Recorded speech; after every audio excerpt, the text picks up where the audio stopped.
Hey people, how is it going? Welcome to another video. Welcome to episode 25 of Albums Ranked. Holy damn, we're halfway through 50. Episode 25. Today we're tackling a absolute monster. Just straight into it. We're doing Judas Priest today. Now, there's one thing that I should probably say before we get into this ranking. One, I've never really listened to Priest before. I know, I'm a die-hard Maiden fan, and normally people say, oh, if you listen to Maiden, you must listen to Priest. You know, they kind of go hand in hand with each other. However, most of my early upbringing heavy metal influence came from my parents, obviously. Mum was a massive Maiden fan too. And she never got into Priest, so therefore she never forced Priest on me like she did Maiden. So I just never bothered to check who Priest were. You know, I've dabbled into them across time. You know, there's monstrous songs that we all know and love, like Painkiller. That's obviously incredible, and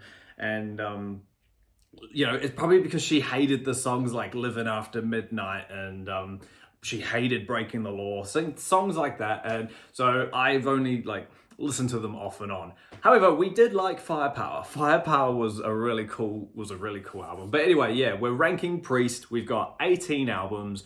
It's gonna take a while. Probably, I think it's the biggest ranking I've done so far. So let's just go. Let's do some Priest. Also, another quick thing before we get into it. Like I say, so I'm not the biggest Priest fan. So this is not gonna be a ranking that's gonna be typical.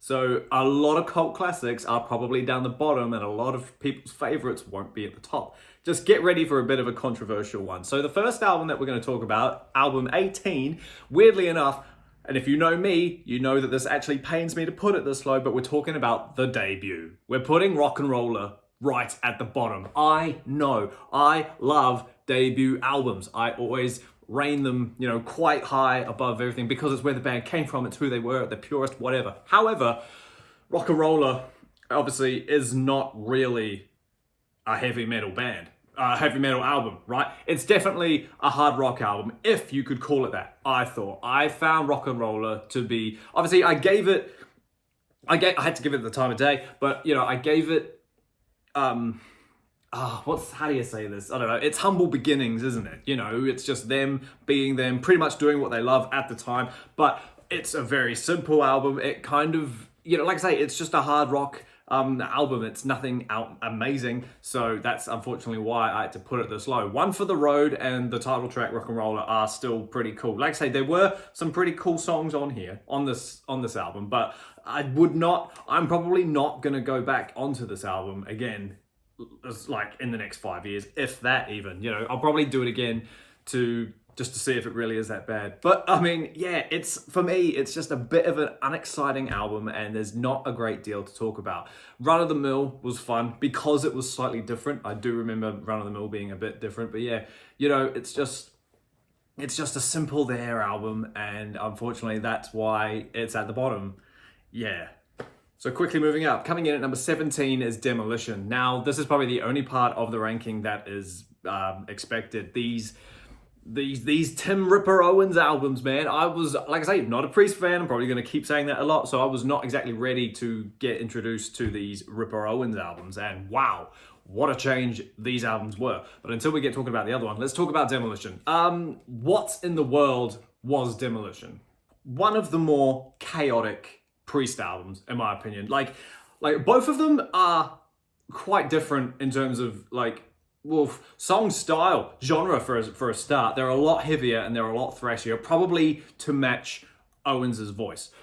And it took me, after listening to so many Priest Halford albums, it was weird to come onto these Owen albums and experience another voice. But anyway, Demolition was brutally heavy, and in a way, like I said, it was a bit chaotic. It was a bit jumbled up. It was a bit all over the place. The mix was brutal. I'll give you that. But there were, you know, one or two.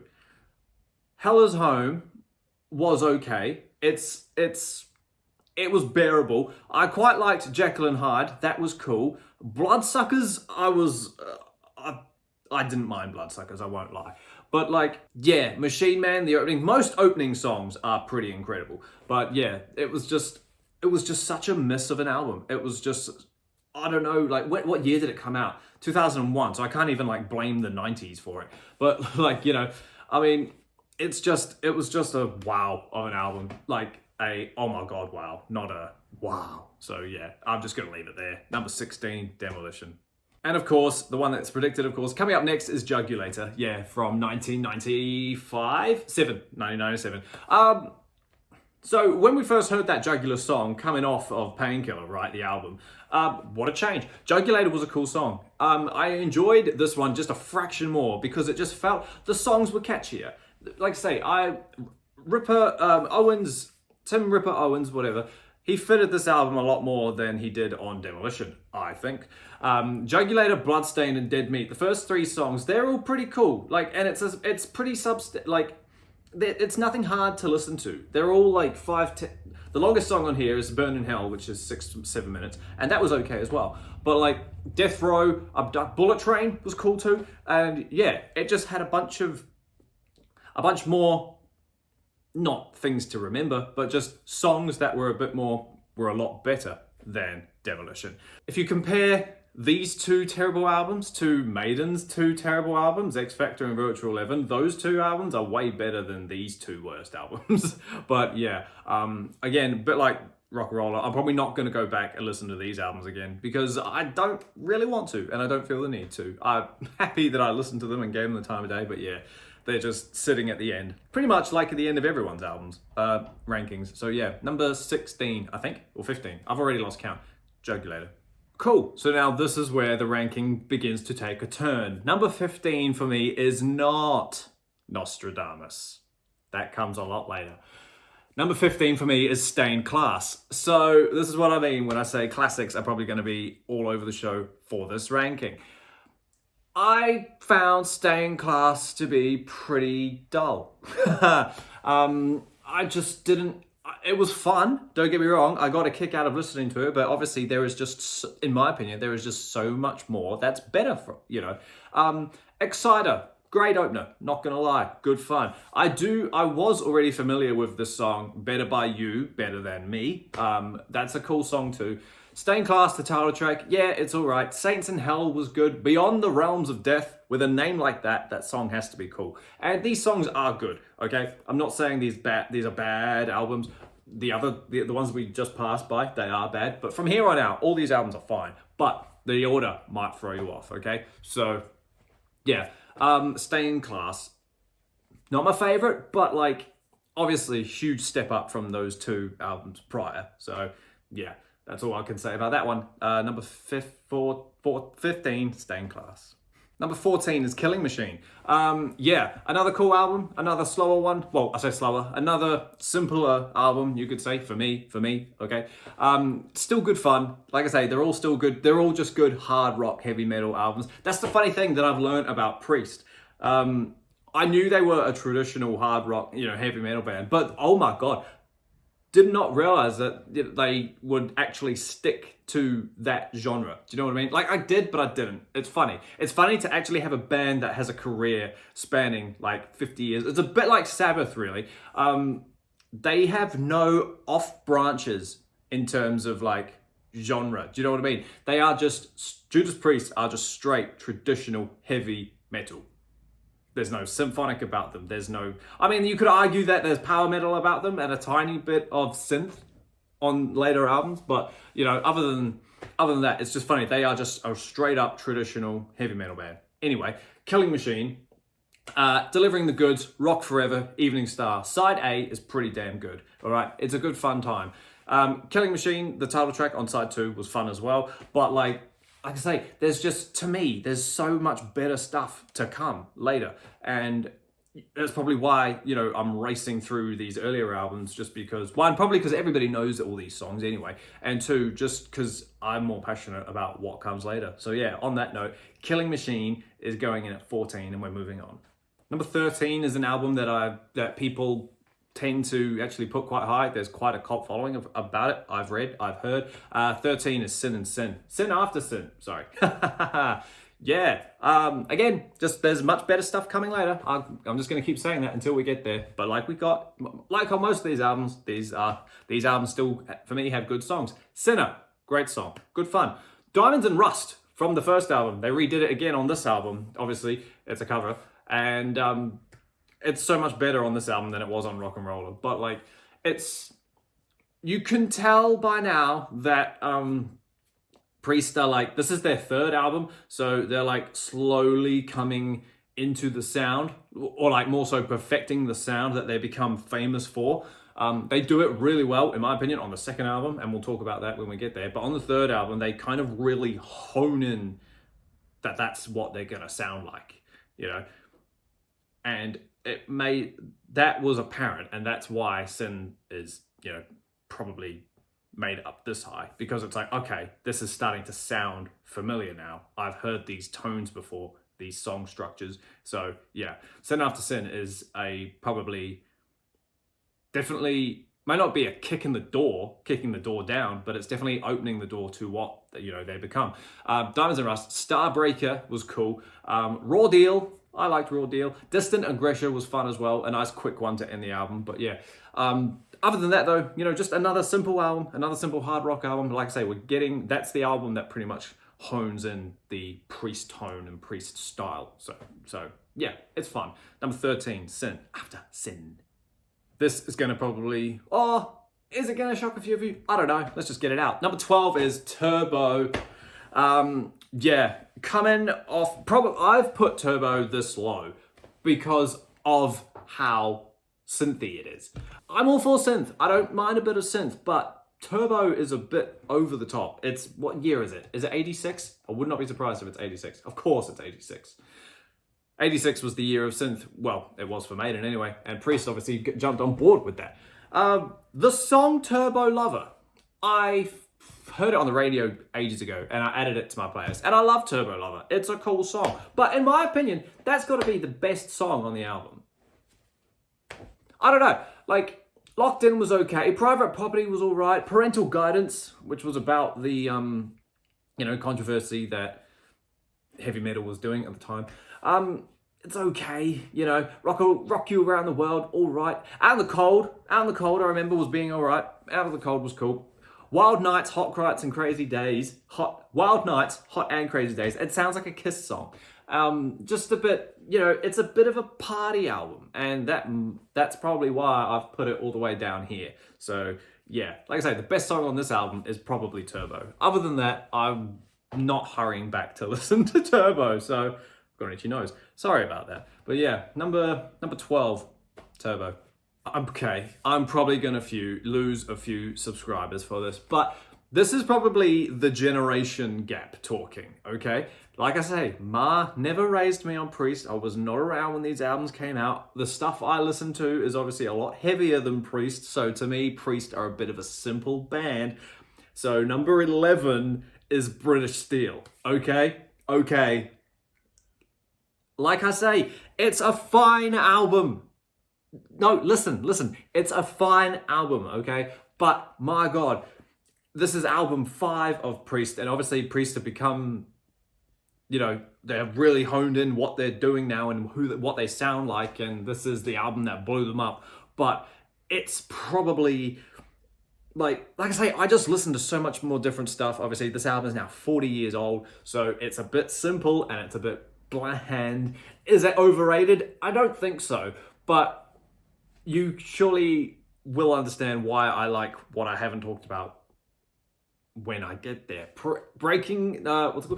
British Steel is a quick, just standard staple in hard rock music. You know, Breaking the Law is a worldwide famous song. We all know it and love it, but maybe because of that, it's a bit like Black Sabbath's Paranoid. You hear all these songs so much. It's hard to rank them, you know, as top tier gods when you've heard that song 9 million times. However, Rapid Fire is a great song. I do enjoy a good bit of Rapid Fire. Grinder was cool, and I weirdly liked United, okay? One of the, you know, United was just this fun, stand strong together song, and you love that. Living After Midnight is okay. Again, we know, but I would much rather listen to Living After Midnight than I would Breaking the Law. Because Breaking the Law is just, it's almost like a blockhead rock song. Do you know what I mean? It's just, yeah. You don't have to be old to be wise. Is straight to the point. But like, that was okay. That's the longest song on the album, but yeah, it's all right. Steeler and the Rage. Like I say, it's one of those cult classic hard rock heavy metal albums, you know. This album, the Ace of Spades, you could even argue probably Maiden's album, they all came out in the same year, so it was a great year, but this album, British Steel, is probably the simplest of the lot. So, like I say, as fun as it is, it's a great album, but let me just, you know, you'll understand why I've put what I've put later and why British Steel is pretty much bang smack in the middle. So yeah, good album, but there's better stuff. Oh, all right, I'm a bit nervous now. Number 10 is Defenders of the Faith. Again, just calm down. It's all right. We're gonna get through this. Defenders of the Faith is a fantastic album, and I would really like to own it one day. I'm not roasting these albums now, okay? These are all great albums. Don't get me wrong. However, obviously at number 10, I like different stuff. Free Will Burning, the first song. Fantastic opener. We all know it, we love it. Jawbreaker is great. Rock Hard, Ride Free. Cool. They're just I keep wanting to say substandard, but that makes it sound like they're bad. That's not true. They're just standard rock songs. It's okay. The Centennial, though, is probably my favorite song on Defenders of the Faith. Centennial, I thought was beautiful. Love Bites. I was afraid I was going to get a bit of Def Leppard-ness. That's probably my least favorite song of the album. I just thought the vocals in that was a bit over the top. Eat Me Alive was fun. Nights Come Down, Heavy Duty, Defenders of the Faith. What a funny way to like close the album with like this. How do you describe it? This chant, you could say, because it's like what 90 seconds long, but it morphs. You know, the song before it, Heavy Duty, morphs into Defenders of the Faith. And I won't lie, it's a really really cool way to end an album, and it definitely made me remember the album. You know, it stood the album out. So yeah, it was fun. Defenders of the Faith is cool. Defenders of the Faith is cool, okay? But yeah, for me, it's number 10. So we're moving on. We're gonna get through this. If you want to carry on with me, cool. I would really appreciate it. Number 10. Number 9 is Point of Entry. This album is great too. I've heard people kind of mix this album. You know, like people love it and then people hate it as well. You know, it's like one that people don't really talk about, apparently. I wouldn't know, I'm not a fan. But like, I got a kick out of Point of Entry because it was very, it's probably, you know, it's a bit like British Steel in terms of standard rock, but I feel like the songs were much more put together and they were a lot more catchier. They were a lot more fun. Songs like, the album cover as well kind of creates this hot desert road trip vibe. I know, it sounds weird, but that's what I felt when I was listening to it. Songs like Heading Out to the Highway and Don't Go and Desert Plains. Desert Plains was awesome. I loved Desert Plains. It was the first song I heard from this album on the radio, and I was like, oh, I really, really like that one. So yeah, I got excited to listen to Point of Entry because I'd heard people say, oh, it's actually underrated, or people saying, no, it's overrated. On the Run, great song. All the Way, you know, there's just... this one's pretty much just a standard, every song is good. Nothing is a fantastic, you know, we're not there yet, but, you know, it's just a good time. You know, if you put it on in the background, people aren't going to moan because it's just a driving beat, you know, throughout the whole thing. It's good fun. They all sound great. Number 9, really, Point of Entry. Not much more to say. Turning Circles, Desert Plains, Solar Angels, they're all good. I would recommend Point of Entry to people. So yeah, go listen to Point of Entry. Now, I'm definitely going to lose subs for this, but I don't care. Number 8 is Nostradamus.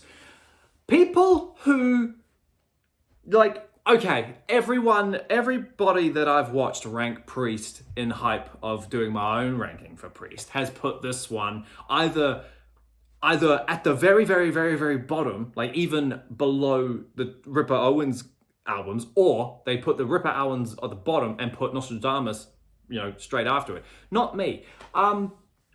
People say, oh, I don't like it because it's so long. And I get that. But you know what's cool about double albums? You don't have to listen to both albums at once. You are allowed to put disc 1 on, enjoy 56 minutes of that, walk away for a little while, and then come back to disc 2.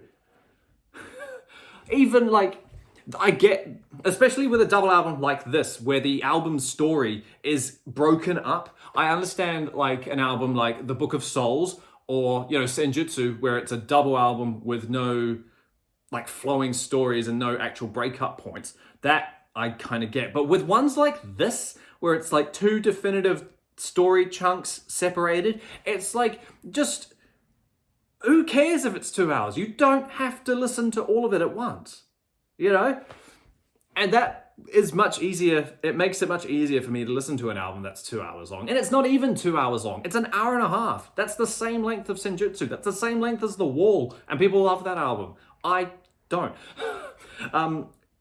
People compare it to Dream Theater's The Astonishing. That's a lot of people's last album for Dream Theater as well, because it's, so long and it's so rock opera-y. And guess what? I love that album too. So it's no surprise that I put Nostradamus all the way up here. This album, time aside, this album is fantastic, okay? I love power metal. I love rock operas. I love ambitious storytelling stuff. And with something like Nostradamus, where it's like,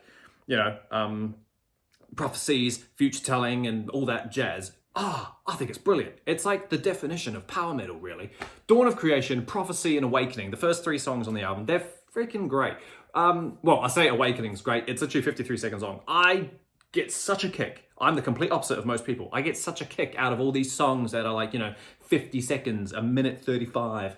2:22. They really create the illusion of concept and story flowing, and it's just like, it's great, If you had the same album, but only on like 8 tracks and they were all like 12 minutes long, that would be a lot harder to look at and then try and get into. Whereas I see a bunch of tracks here that are, 2 minutes, 2 minutes, 1 minute, 50 seconds. It's like, okay, it breaks it up and it creates the illusion that it's not actually as long as it is. Aside from that, The Four Horsemen being 1.5 minutes long, it's fun. Death. I thought Death was a great song. Peace was cool. Peace was a beautiful ballad kind of thing. Lost Love was nice. And Persecution was a great way to end the first album. I thought the first disc, I thought that song was great. And then you go into disc 2, and again, Exiled. Holy Christ. What was that? I wasn't prepared for Exiled. I thought Exiled was a fantastic song of the second disc. And Alone, I thought Alone was cool too. It's weirdly uplifting for the content that they're singing about. We just want to be left alone, which sounds horrible and sad, but it's in such a triumphant way.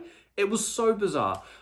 Visions, Shadows in the Flame, another minute one. Again, just little fillers, but my God, do they need to be there. It's so nice. New Beginnings, fantastic. Nostradamus at the end, really cool. Future of Mankind could have been a bit epicer for the amount of ambition that this album had. The album closer for the second disc could have been a tiny bit better, especially because it's nearly 9 minutes.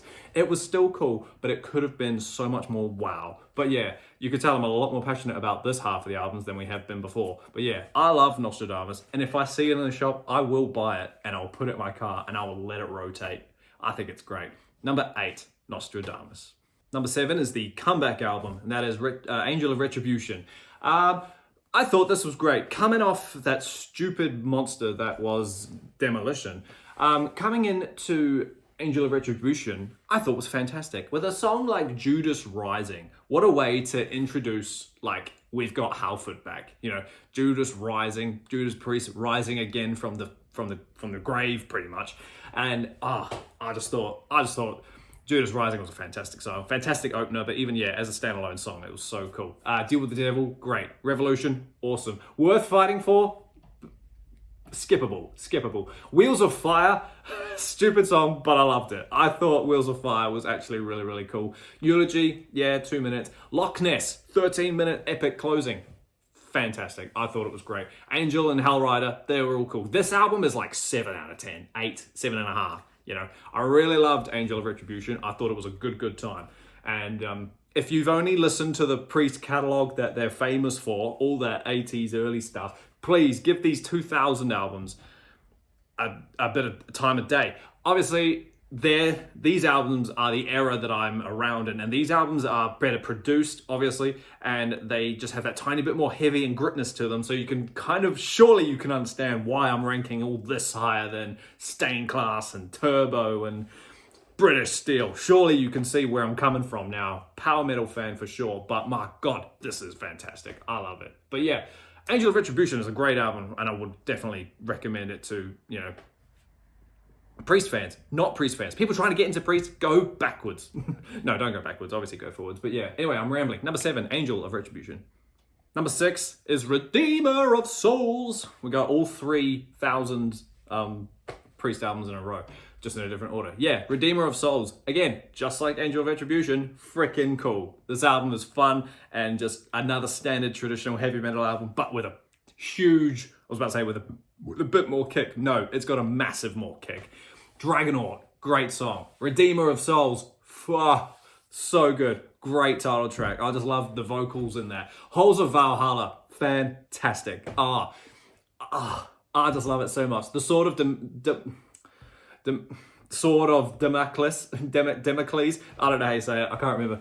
March of the Damned was that was the slower one. I'm pretty sure, like mid-tempo one. It was still cool. Not my favorite, but it was still all right. Hell and Back was great. I actually thought Hell and Back was cool. Cold Blooded, Secrets of the Dead, and Battle Cry. Battle Cry was just this, kind of threw back to the 90s album, to the Owen stuff. It just sounded really beginning of the end, great stuff. I loved it. I thought this album was really, really awesome. And I listened, so the deluxe on Spotify, this is how I had to listen to the albums. The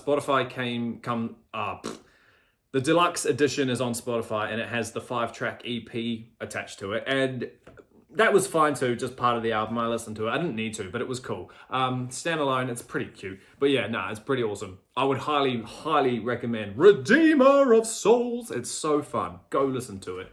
Honestly. Number 6, Redeemer of Souls. Number 5, here we go team, top 5. Number 5 is Ram It Down. Coming off Turbo, pretty sure it was Turbo, wasn't it? Yeah. Coming off Turbo, which was full of synth and full of just more poppy commercial rock songs, you get Ram It Down, which is obviously the heavier side to the double album that they wanted to do. And it was just so boof. I loved it. Ram It Down was so much better than Turbo and just fantastic. Ram It Down, the opening song, just full of chug, so good. This is what I was expecting when I wanted to listen to Priest. Heavy metal, great song, good fun. Hard as Iron, Blood Red Skies, literally everything on here was cool. Love You to Death, Monsters of Rock. The one thing that I will give it a bit of crack-upness for is the Johnny B. Good cover. That's not exactly Johnny B. Good. It's just the lyrics with their own music. I don't know why they wanted to do that. If you're going to cover something, keep it as it is and, just beef it up, mate. It's all good taking a cover and making it your own while keeping the magic of the original the same, as opposed to just taking the words and changing the riff completely. That's interesting. that's an interesting take on it. It made it was like watching Back to the Future. It's a fun song. I didn't add it to the playlist, but it was still okay. But yeah, anyway, other than that, Ram It Down was just so good. It was just such a breath of fresh air after coming off the commercially stuff. Not back to roots, but just back to heavy metal. And obviously with a song like Heavy Metal on the album, what do you expect? I get why it was denied as a double album, because they are way, way too apart to be a double album. So yeah, but no, easily one of the best albums from them, in my opinion. Yeah, honestly, such a good time. Ram It Down, number 5. Number 4, 1982, Screaming for Vengeance. This album is awesome. I was excited to get into these albums after British Steel. I was excited to get into this little chunk. The Hellion, Electric Eye, holy God, what an intro, what a way to start an album. Those two songs are just fantastic. I loved listening to this album. I was listening to it when was it? I pretty much listened to Priest throughout the whole month of February, so my Spotify Wrapped is going to be funny this year. I listened to this album about 3 or 4 times. It was so good. Yeah, like I say, The Hellion, Electric Eye, Riding on the Wind, the title track, Screaming for Vengeance. And then the one that I've always known without even knowing who Priest are, thanks to Vice City, You've Got Another Thing Coming. So good fun. Even Viva and Devil's Child. They're all good songs, literally. This is like a 9 out of 10 album. Take These Chains, it's all right. Bloodstone, fantastic. Pain and Pleasure, stop it. Leave me alone. Like I say, these albums now, obviously this one's number 4, absolutely fantastic. We love this album. I need to own it. I've seen it in the shop, but I was literally there yesterday and it's gone. So someone else has bought it. Curse you, but that's all right. I'll find it again.